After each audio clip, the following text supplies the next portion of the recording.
नमस्कार, मैं पप्पू कुमार यादव, सहायक प्राध्यापक संस्कृत, महिला कॉलेज चाईबासा, कुरहान विश्वविद्यालय, झारखंड। आज हम लोग मेघदूत काव्य के पूर्व मेघ के एक श्लोक का अध्ययन करने जा रहे हैं। यह श्लोक 31वें श्लोक के बाद आता है। इस श्लोक की क्रम संख्या मैंने इसलिए नहीं कही क्योंकि महाकवि कालिदास की रचनाओं पर टीका लिखने वाले सर्वप्रसिद्ध टीकाकार मल्लीनाथ के द्वारा इस श्लोक को प्रक्षिप्त श्लोक कहा गया है। अर्थात इस श्लोक की रचना महाकवि कालिदास के द्वारा नहीं की गई है, बाद में किन्हीं के द्वारा इसको जोड़ा गया है, ऐसा मल्लीनाथ ने कहा है। फिर भी जो भी हो, आज यह श्लोक सभी पुस्तकों में इसी स्थान पर प्राप्त होता है। अतः हम लोग इस श्लोक का अध्ययन अवश्य करेंगे। अब इस श्लोक के पूर्व में जो वर्णन आ चुका है, उसके अनुसार, उस वर्णन के अनुसार हम लोग देख चुके हैं, हम लोग ज्ञान कर चुके हैं कि यक्ष मेघ को संबोधित करते हुए उस उज्जैनी को जाने के लिए कहा है, जो उस मेघ के रास्ते में भी नहीं आती है। और उस उज्जैनी के वर्णन में यह भी कहा है कि वह उज्जैनी नगरी इतनी सुंदर है, मानो स्वर्ग का एक खंड हो, एक टुकड़ा हो, जिसका दूसरा नाम विशाला और अवंतिका भी है। अवंतिका इसलिए है कि वह अवंती देश की राजधानी है, और उस अवंती देश के वर्णन में यक्ष बता चुका है कि वह अवंती देश ऐसा है जहां के वृद्ध जन, जहां के नागरिक उस उदयन की कथा को जानते हैं, जो कभी उस प्रदेश में प्रसिद्ध रहा है। अब एक महत्वपूर्ण बात यह है कि जब भी किसी प्रदेश की, किसी स्थान की, किसी राष्ट्र की, किसी नगर की, किसी गांव की परंपराओं का ज्ञान करना हो, वहां के पूर्व में स्थापित शक्ति का ज्ञान करना हो, वहां के प्रचलन का ज्ञान करना हो, वहां की राज्य व्यवस्था का ज्ञान करना हो, पूर्व की राज्य व्यवस्था का, वहां पूर्व से चली आ रही जो क्रियाकलाप होते हैं उन सभी का ज्ञान करना हो, वहां के सौंदर्य का ज्ञान करना हो, तो उस मिट्टी से जुड़े हुए, उस स्थान से जुड़े हुए, उस राज्य से जुड़े हुए, उस देश से जुड़े हुए जो कथाएं प्रचलित रहती हैं, उनका श्रवण करना चाहिए। उन कथाओं के द्वारा जो कथा उस मिट्टी से संबंधित हो, उस स्थान से संबंधित हो, उनके द्वारा हमें वह ज्ञान मिलता है जो कभी उस मिट्टी में हुआ था, जो कभी उसमें रहा है, हुआ है, और इसके द्वारा हम उस प्रदेश को जानते हैं कि यह कैसा प्रदेश रहा है। महाकवि कालिदास ने भी उस उज्जैनी को पूर्व में यक्ष के माध्यम से मेघ को संबोधित करते हुए बता चुके हैं कि वह उज्जैनी स्वर्ग के समान है, स्वर्ग की खंड के समान है।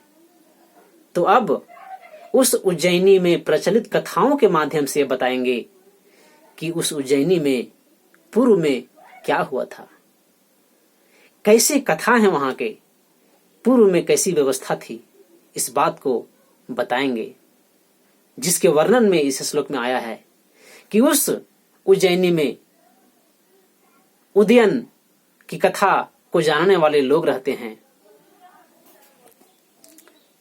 और उस उज्जैनी में कभी स्वर्णमयी ताल के वृक्षों से युक्त उपवन हुआ करता था, और उस उज्जैनी में कभी मदमत्त हाथी खंभों को उखाड़ करके घूमते रहता था। ऐसी वह उज्जैनी थी। तो इस श्लोक में क्या वर्णन है, पूर्ण रूप से समझने के लिए आइए पहले उस श्लोक को पढ़ते हैं, उसके बाद हम लोग श्लोक में आए हुए पदों के अर्थों को जानते हुए पूरे श्लोक का हम लोग अर्थ को समझेंगे।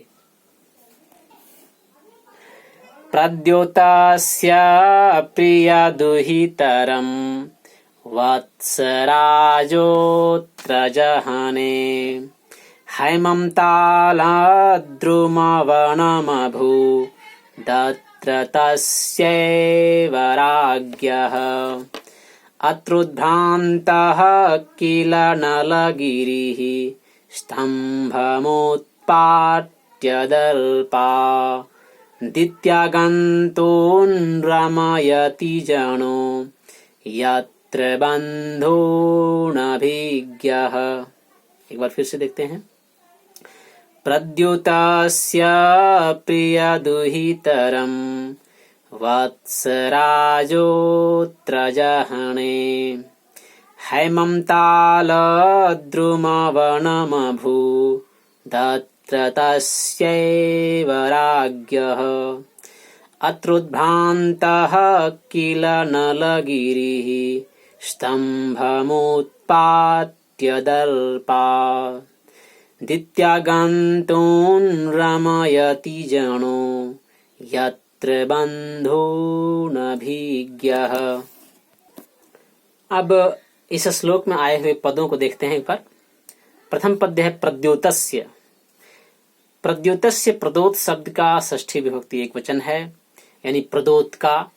प्रदोत कभी उज्जैनी के राजा हुआ करते थे, जिसकी पुत्री का नाम वासवदत्ता था, और प्रद्योत का अन्य नाम चंड महासेन या चंड प्रद्योत भी था।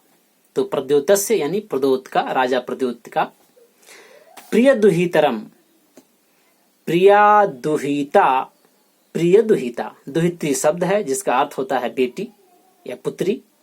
तो प्रिया दुहिता यानी प्रिय बेटी। प्रिय दुहितरम, और दुहित्री शब्द का द्वितीय विभक्ति एक वचन का है दुहितरम। तो प्रियम, प्रियाम दुहितरम, प्रिय दुहितरम यानी प्रिय पुत्री को, प्रिय बेटी को या स्नेही बेटी को। उसके बाद है वत्सराजोत्र, यहाँ संधि किया गया है वत्सराजः जोड़ अत्र। वत्सराजः यानी वत्स देशस्य राजा, वत्सराजः यानी वत्स देश का जो राजा है। वत्सराज का यहाँ अर्थ है उदयन। वत्स देश का कभी राजा उदयन हुआ था। और अत्र वत्सराजः जो अत्र, अत्र यानी यहाँ, इस उज्जैनी में, अस्याम उज्जैन्याम, अत्र का अर्थ है यहाँ जहणे। जहणे हरि धातु का रूप है। लिट लकार प्रथम पुरुष एक वचन का रूप है, यानी जहने हरि, ही अर्थात हरण करना, अर्थात कभी हरण करके ले गया था, इसका ये अर्थ है। आगे है हेमम। हेमम यानी हेमनः इदम। हेमन शब्द का अर्थ होता है सोना, और हेमनः इदम यानी सोने का यह है। इसका तद्धित प्रत्यय लग करके हैमन बनेगा, और हैमम बनेगा, और हैमम अर्थात सोने से युक्त या सोने का। और आगे इसमें है ताल द्रुम वनम अभूत अत्र। ताल द्रुम वनम अभूदत्र यानी ताल द्रुम वनम जोड़ अभूत जोड़ अत्र, यानी अत्र अर्थात वही, उसी उज्जैनी में, अस्याम उज्जैन्याम अत्र। ताल अर्थात ताल का पेड़, ताड़ का पेड़। द्रुम का अर्थ होता है वृक्ष या पेड़। ताल यानी ताड़, द्रुम यानी पेड़, वृक्ष, और वन यानी जंगल। तो ताड़ के पेड़ों से युक्त जो जंगल है, वन है, उसको कहते हैं ताल द्रुम वनम। कैसे ताल द्रुम वनम? हैमम, पीछे बताया गया है, यानी स्वर्णमयी ताल वृक्षों से युक्त वन। आगे है अभूत। अभूत जो है भू धातु का लुंग लकार प्रथम पुरुष एक वचन का रूप है। सामान्य भूतकाल में इसका प्रयोग होता है। तो कभी हुआ था, अभूत हुआ था कभी। आगे है अत्र यानी इस उज्जैनी में। तस्यैव, तस्य जोड़ एव संधि है यहाँ। तस्यैव, तस्य जोड़ एव यानी उसी, किसी, उसी का, किसका। आगे है राज्ञः, उसी राजा का, यानी उसी प्रद्योतस्य तस्यैव प्रद्योतस्य यानी उसी प्रद्योत राजा का, यानी जो उज्जैनी के राजा कभी प्रद्योत हुआ करते थे उन्हीं प्रद्योत राजा का। आगे है अत्रोद्भ्रांतः। अत्रोद्भ्रांतः इसमें अत्र है, अत्र जोड़ उद्भ्रांतः। अत्र यानी यहाँ उज्जैनी में, अस्याम उज्जैन्याम, इसी उज्जैनी में। आगे है उद्भ्रांतः। उद्भ्रांतः यानी उत उपसर्ग है, भ्रम धातु है, त प्रत्यय लगा हुआ है, आधा क त, यानी उत भ्रम धातु का अर्थ होता है घूमना, भ्रमति भ्रमता भ्रमंती, और उत उपसर्ग है, त प्रत्यय लगा है, यानी उद्भ्रांतः यानी घूमता हुआ रहता था या घूमते रहा, घूमते रहा। उद्भ्रांता इधर उधर घूमते रहा, इसका अर्थ है उद्भ्रांता का कि इधर उधर घूमते रहा। आगे है किल। किल निपात है जिसका कोई अपना अर्थ नहीं होता है किंतु किसी अर्थ में इसका प्रयोग किया जाता है। यहाँ निश्चय के रूप में प्रयोग किया गया है इस किल का, यानी निश्चय ही, अवश्य ही। आगे है नलगिरी। नलगिरी कोई नलगिरी को अन्य अर्थ भी बताते हैं, लेकिन नलगिरी जैसा यहाँ कोई स्पष्ट उल्लेख नहीं है, लेकिन नलगिरी नाम का एक हाथी उस प्रद्योत के राज में रहता था, ऐसा इसका अर्थ होगा, यानी नलगिरी नाम का हाथी। आगे है स्तंभम। स्तंभम उत्पाट्य दर्पात। स्तंभम जोड़ उत्पाट्य, उसके बाद दर्पात है। स्तंभम यानी खंभे को, स्तंभ यानी खंभा, स्तंभम खंभे को। उत्पाट्य, उत्पाट्य यानी उत उपसर्ग है, पट धातु है, लेप प्रत्यय है। उत पट यानी उखाड़ना, और उत यानी ऊपर की ओर उखाड़ करके, और वैसे उखाड़ा तो ऊपर की ओर ही जाता है, तो उत्पाट्य यानी उखाड़ कर, ऊपर की ओर उखाड़ कर। किसको? स्तंभम। स्तंभम उत्पाट्य, खंभे को उखाड़कर। दर्पात, दर्पा दित्यागंतुन जो आगे लिखा हुआ है, दर्पात जोड़, दर्पात जोड़ इति जोड़ आगंतुन, दर्पादित्यागंतुन, इसका अलग अलग करेंगे, विच्छेद करेंगे तो ऐसा होगा। दर्पात जोड़ इति जोड़ आगंतुन। दर्पात यानी मदात, मद से यानी नशे से, दर्प से अहंकार से, तो नशा से ही अर्थात अहंकार से ही, मद से ही, अधिक मद होने के कारण। दर्पात इति ऐसा, इस प्रकार का। आगंतुन, आगंतुन आंग उपसर्ग है, गम धातु है, और एक प्रत्यय लगा हुआ है। अब आगंतु एक शब्द ही बन जाता है। आगंतु का अर्थ होता है आने वाले, जो भी आ रहे हैं, आने वाले को आगंतु, आगंतुक ऐसा कहा जाता है। तो यहाँ आगंतुन यानी आगंतु शब्द के बहुवचन द्वितीय का बहुवचन का प्रयोग किया गया, यानी आगंतुन यानी आगंतुकों को, आने वाले को, जो भी उस राज्य में आते हैं उन सभी को। आगे है रमयति, यानी रमण करते हैं, यानी उनके मन को बहलाते हैं, उनको प्रफुल्लित करते हैं, उनको प्रसन्न करते हैं। आगे यानी उनके मनों को, उनको इन कथाओं को सुना करके मन बहलाया करते हैं, रमयति। आगे है शब्द जनो यानी जनः यानी लोग। आगे है यत्र यानी जहां, यानी जिस उज्जैनी में। बंधून अभिज्ञ, बंधून अभिज्ञ, बंधून जोड़ अभिज्ञ। बंधून यानी बंधुओं को, बंधु शब्द है, द्वितीय बहुवचन बंधून हो जाएगा, यानी बंधुओं को। अभिज्ञ, अभिज्ञ यानी अच्छे प्रकार से जानने वाले लोग, ज्ञ यानी जानने वाले, अभिज्ञ यानी जो जानने वाले लोग हैं, इन कथाओं को जो जानने वाले लोग हैं, वे अपने आगंतुकों को, इस राज्य में आने वालों को इन कथाओं को सुनाते हैं, ऐसा पूरे का अर्थ होगा, देखेंगे अभी। तो अभिज्ञ यानी अभिज्ञ लोग, बंधुन यानी बंधुओं को, जन है अर्थात लोग, यत्र अर्थात जिस उज्जैनी में, उसके बाद आगंतुन यानी आगंतुकों को, आने वालों को। अब इस श्लोक के पूरे श्लोक का भाव समझेंगे हम लोग, अर्थ समझेंगे। श्लोक के प्रथम चरण में लिखा हुआ है, प्रद्योतस्य प्रिय दुहितरम वत्सराजोत्र जहने, यानी अत्र यहाँ अत्र 3 बार आया है, तीनों का अर्थ है इस उज्जैनी में। एक बार आया है वत्सराजोत्र, अत्र वत्सराजा जोड़ अत्र। दूसरे में आया है तालद्रुम वनम अभूत, अत्र एक वहां आया है। उसके बाद है अत्रोद्भ्रांत, अत्र जोड़ उद्भ्रांत। 3 बार आया है अत्र, तीनों का अर्थ है इस उज्जैनी में। अब प्रथम चरण में देखते हैं प्रद्योतस्य प्रिय दुहितरम वत्सराजोत्र जहने, यानी अत्र इस उज्जैनी में, इस उज्जैनी नगरी में वत्सराज यानी वत्स देश का जो राजा था यानी उदयन, प्रद्योतस्य प्रिय दुहितरम जहने यानी प्रद्योत के राजा प्रद्योत बता चुके हैं, वह उज्जैनी, उसी उज्जैनी का कभी राजा हुआ करता था। तो वत्सराज उदयन प्रद्योतस्य यानी उज्जैनी के राजा प्रद्योत की पुत्री प्रिय दुहितरम, प्रिय पुत्री, स्नेही पुत्री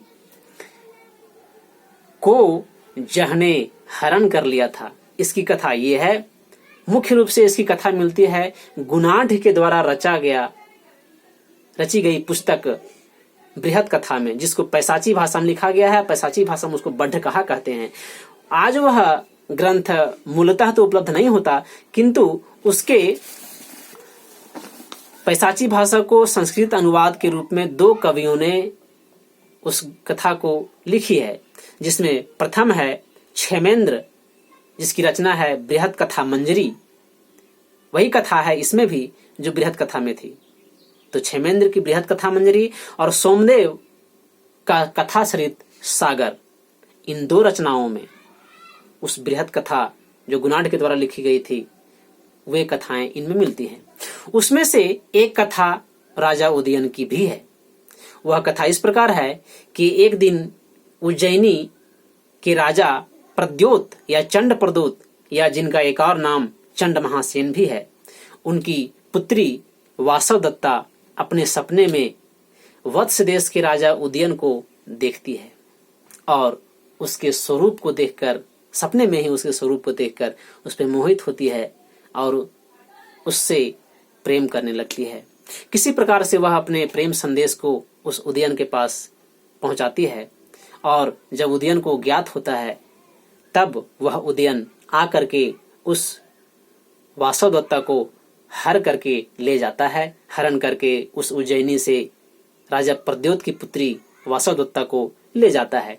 उसी बात को यहाँ लिखा गया है कि अत्र इसी उज्जैनी में कभी वत्स देश का राजा उदयन उज्जैनी के राजा प्रद्योत की पुत्री वासवदत्ता को हरण करके ले गया था। और आगे कहता है कि हेमम ताल द्रुमम वनम अभूदत्र तस्यैव राज्ञः, यानी तस्यैव राज्ञः, उसी राजा का, उसी राजा प्रद्योत का, उसी उज्जैनी के राजा प्रद्योत का हेमम ताल द्रुम वनम यानी स्वर्णमयी ताल द्रुम वनम, ताल के ताड़ के वृक्षों से युक्त वन, जंगल अभूत हुआ था। प्रथम में कहा कि उस उज्जैनी के राजा प्रद्योत की पुत्री को वत्सराज ने हर के ले गया, और दूसरे बार में कहता है कि उसी राजा प्रद्योत का कभी उज्जैनी में ताल, स्वर्णमयी ताल के वृक्षों से वन हुआ करता था। अब आगे क्या कहता है कि अत्रोद्भ्रांतः किला नलगिरि स्तंभम उत्पाट्य दर्पात, यानी अत्र इसी उज्जैनी नगरी में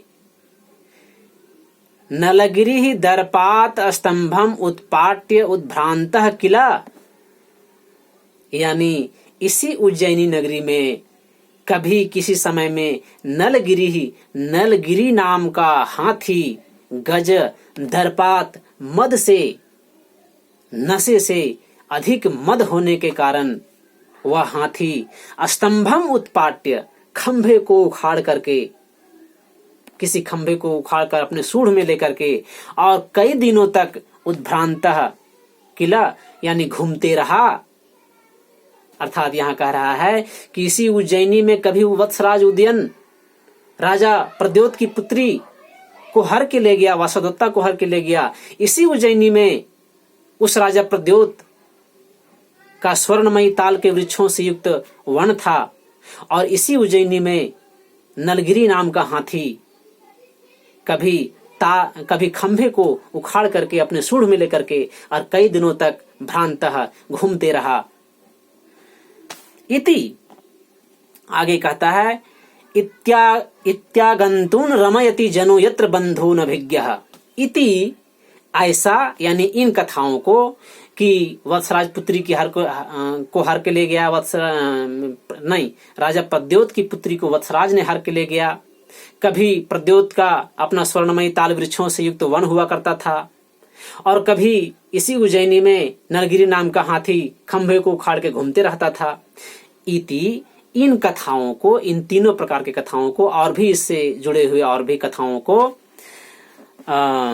अभिज्ञ जना, जो अभिज्ञ जन होते हैं, जो इन कथाओं को जानने वाले लोग होते हैं, वे आगंतून बंधून रमयति, अर्थात उस उज्जैनी प्रदेश में आगंतून आने वाले जो लोग होते हैं उनको, उन आगंतुकों को, आगंतुक बंधुओं को, मित्रों को, वहां अतिथियों को जो आए हुए रहते हैं उस उज्जैनी में, उनको रमयति, रमन करते हैं, अर्थात उनको बहलाते हैं, उनका मनोविनोद करते हैं, उनका मनोरंजन करते हैं। किनके द्वारा?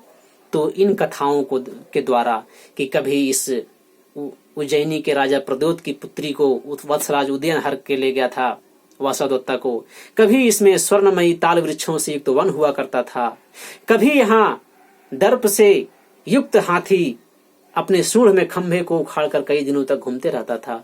इस प्रकार के कथाओं को वहां के अभिज्ञ लोग, जो जानने वाले लोग हैं, कथा को जानने वाले लोग हैं, वे उस उज्जैनी में आने वाले आगंतुकों को, आगंतुक बंधुओं को, मित्रों को इन कथाओं को सुना करके उनका मनोरंजन करते हैं, मनोविनोद करते हैं। इससे यह भी ज्ञान होता है कि कभी इस उज्जैनी में क्या हुआ करता था और इसके द्वारा यह स्पष्ट होता है कि इसकी परंपरा क्या रही है। क्या कभी इसमें गलत कार्य हुए हैं या कभी और कुछ हुआ है? इन कथाओं के माध्यम से उस उज्जैनी का एक स्वर्णमयी इतिहास ही सामने आता है कि कितना सुंदर वह उज्जैनी थी जिसमें स्वर्णमयी वन हुआ करता था, जिसमें जहाँ की स्त्रियां कितनी सुंदर थीं, जिनको वत्सराज उदयन उसकी पुत्री को हर के ले गया, जहाँ हाथी हुआ करते थे, क्योंकि हाथी आदि पहले सेना के रूप में प्रयोग किए जाते थे। अर्थात सभी दृष्टियों से वह उज्जैनी सशक्त, एक संपूर्ण दृष्टि से पूरा एक अच्छा राज्य था, अच्छी राजधानी थी, सभी दृष्टियों से पूर्ण थी वह। इसका ज्ञान इस श्लोक के द्वारा होता है। तो अब इस श्लोक में इतना ही, आगे दूसरे श्लोक को देखेंगे। आज इतना, धन्यवाद।